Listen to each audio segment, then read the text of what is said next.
The crisp autumn air crackled with anticipation. The leaves, painted in hues of gold and crimson, whispered secrets of change as they rustled in the gentle breeze. It was a day that felt alive, charged with the electricity of possibility. A sea of supporters, a kaleidoscope of colors and hopes, filled the outdoor venue in Kalamazoo, Michigan. People from all walks of life had come together, united by a common dream. The diversity of the crowd was a testament to the melting pot that is America, each person bringing their unique story and perspective.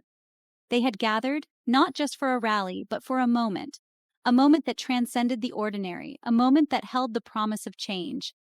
It was a gathering of hearts and minds, all beating in unison for a cause greater than themselves. A moment that promised a glimpse into the future, a future they yearned for. The air was thick with dreams and aspirations, each person hoping to catch a spark of inspiration that would light their path forward. The collective hope was almost tangible, a force that seemed to lift the spirits of everyone present. The energy was palpable, a mix of excitement and determination. Faces in the crowd reflected a spectrum of emotions: joy, hope, resolve. The cheers and chants created a symphony of voices, each note adding to the crescendo of anticipation. All eyes were on the stage, awaiting the arrival of a woman who had captured the hearts and minds of a nation. Her words had resonated deeply, her vision had inspired many. She was more than a candidate. She was a symbol of what could be. The stage, adorned with patriotic banners and the symbols of progress, stood as a testament to the ideals at stake. The American flags fluttered gently in the breeze, a reminder of the nation's enduring spirit and the values it holds dear. This wasn't just about an election, it was about the soul of America.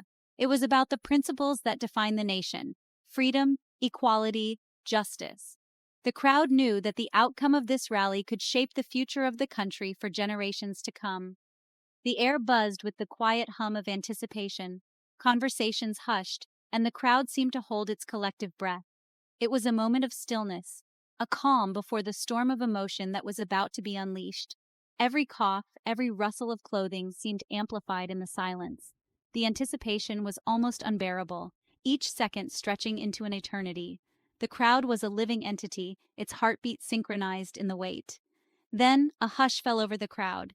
It was as if the world had paused, holding its breath in anticipation of what was to come. The silence was profound, a collective moment of focus and expectation. A figure emerged from the wings, her smile radiant, her presence commanding. Michelle Obama stepped onto the stage and the crowd erupted in applause. Her charisma was undeniable, her energy infectious. She was here to speak, to inspire, to lead. And in that moment, the future seemed a little brighter, the path a little clearer. Michelle Obama, a name synonymous with grace, intelligence, and unwavering conviction. She moved with purpose, her every step exuding confidence and warmth.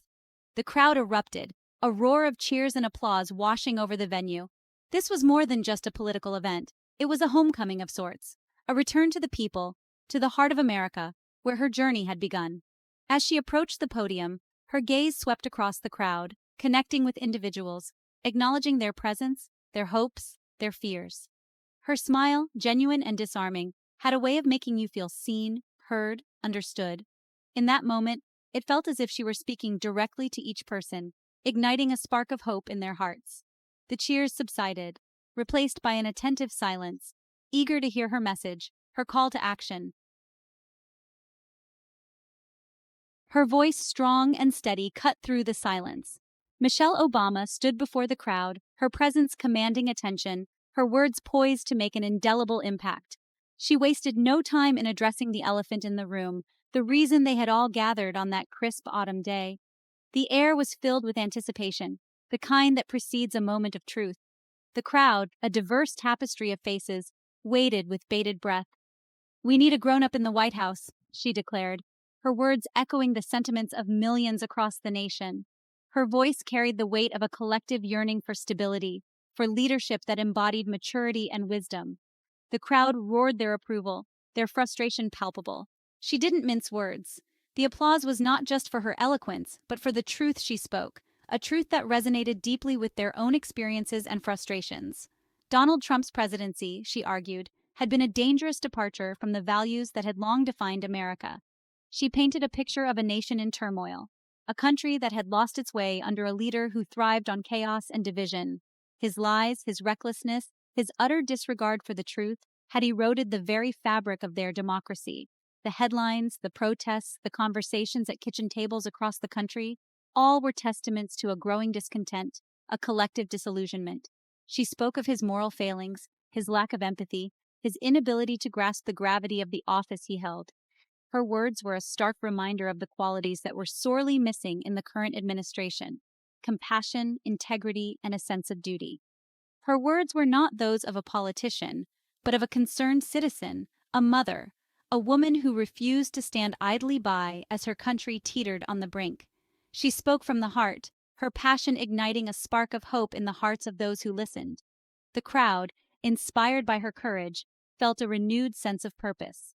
They were reminded that their voices mattered, that their actions could make a difference. Michelle Obama's speech was a call to action, a plea for unity, and a return to the values that had once made America a beacon of hope and freedom. As she concluded her speech, the crowd erupted in applause. Their spirits lifted, their resolve strengthened. They knew the road ahead would be challenging, but with leaders like Michelle Obama, they felt ready to face whatever lay ahead. Section 4. The Double Standard, Harris versus Trump. The contrast couldn't have been starker. In the political arena, the differences between Kamala Harris and Donald Trump were not just in their policies or their approach to governance, but in the way they were perceived and treated by the public and the media.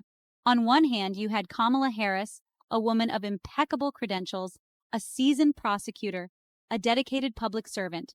Her career was built on a foundation of hard work, integrity, and a commitment to justice. She had spent years fighting for the rights of the marginalized and the voiceless, earning respect and admiration from her peers. Yet, she was constantly scrutinized, held to an impossible standard, her every word dissected and analyzed.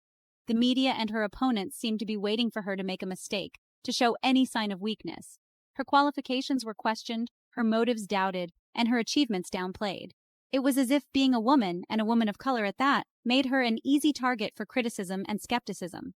On the other hand, you had Donald Trump, a man who had never held elected office, a man who had shown a blatant disregard for the law and the Constitution. His rise to power was marked by controversy, scandal, and a series of actions that would have ended the careers of most politicians. Yet he was given a pass, his incompetence and recklessness excused by his supporters. They saw him as a maverick, a disruptor who was willing to break the rules to get things done. His base remained fiercely loyal, often dismissing his missteps as part of his unconventional style. They were willing to overlook his lack of experience, his inflammatory rhetoric, and his questionable decisions because they believed he was fighting for them. This unwavering support created a stark contrast to the scrutiny faced by Harris. Michelle Obama called out this double standard, this blatant hypocrisy. She spoke passionately about the unfair treatment of women and people of color in politics, highlighting the challenges they faced in a system that was often stacked against them. Why was it, she asked, that Kamala Harris was expected to be perfect, while Donald Trump was held to no such standard? Why was it that a woman who had dedicated her life to public service was scrutinized more harshly than a man who had spent his career in business and entertainment? Why was it that her qualifications were constantly questioned, while his were blindly accepted? The questions posed by Michelle Obama resonated with many, shining a light on the deep-seated biases that still existed in society. The answer, she suggested, was clear: sexism, racism, and a deep-seated fear of change. These factors created an uneven playing field, where women and minorities had to work twice as hard to be taken seriously, while their white male counterparts were given the benefit of the doubt. It was a call to action, a reminder that the fight for equality was far from over, and that true progress would only be achieved when these double standards were dismantled. Section 5. A call for decency and competence. It was time, she declared, to restore decency and competence to the White House. It was time to elect a president who understood the weight of the office, who valued truth and integrity, who possessed the temperament and the experience to lead their nation through challenging times. The crowd erupted in applause, their cheers echoing her call for a return to normalcy, to leadership that inspired rather than divided. Michelle Obama's words resonated deeply with the audience. They had witnessed firsthand the consequences of Trump's presidency: the erosion of trust, the rise of division, the assault on truth. They yearned for a leader who would unite rather than divide, who would heal rather than wound. They yearned for a leader